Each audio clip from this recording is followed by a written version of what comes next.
सावळ्याची जणू सावली या मालिकेच्या उद्याच्या भागामध्ये आपल्याला असं बघायला मिळतंय की सावली प्रेसवाल्यांना उत्तर देत असते. ती तिचं मेंदळे कुटुंब कसं आहे याबद्दल त्यांच्याशी बोलत असते.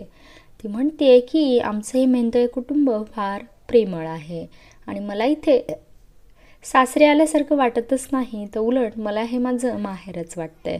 असं म्हणून ती धन्यवाद म्हणते आणि तिथून निघून जाते. पुढे तारा आणि भैरवी वझे कार्यक्रमासाठी आलेल्या असतात. ताराला पाहून पुन्हा सोहमचं देहभान हरपलेलं आपल्याला पाहायला मिळतंय. तो ताराला लाईक करत असतो. पुढे तो ताराला बेस्ट ऑफ लक म्हणून एक सुंदर असं गुलाबाचं फूल देतो आणि तिथून तारा निघून जाते. आता भैरवी वझे स्टेजवर जाते आणि ती सावलीला भेटते. सावली तिच्या पाया पडते आणि भैरवी त्या दोघांना कॉंग्रॅच्युलेशन असं म्हणते. त्यानंतर भैरवी तिला म्हणते की जा स्टेजच्या मागे जा, बॅकसाईडला जा, तिथे तुझी तारा वाट बघत आहे. आता सावलीला हाच प्रश्न पडलेला आहे की ती मागे जाणार कशी.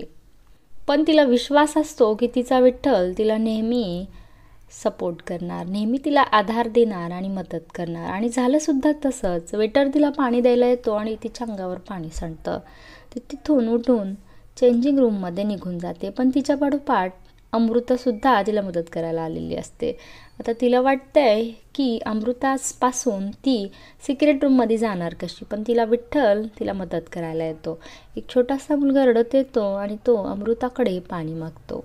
अमृता त्याला घेऊन तिथून निघून जाते आणि बरोबर सावली सिक्रेट रूममध्ये गाणं गाण्यासाठी पोचलेली असते. इकडे तारा स्टेजवर खूप वेळ उभा राहिलेली असते. ती काहीच बोलत नसते. याचा संशय ऐश्वर्याला आलेला असतो. ऐश्वर्याला संशय येतोय की ही तारा गाणं गातच नाही आहे, म्हणून ती इकडे तिकडे फिरते आणि त्यावेळेस तिला सिक्रेट रूममध्ये सावली गाताना दिसते. ऐश्वर्याच्या हातामध्ये खूप मोठा सिक्रेट लागलेला आहे. आता ऐश्वर्या नेमकं भैरवीला काय करणार हे पाहणं खूप रंजक ठरणार आहे. पाहत रहा सावळ्याची जणू सावली.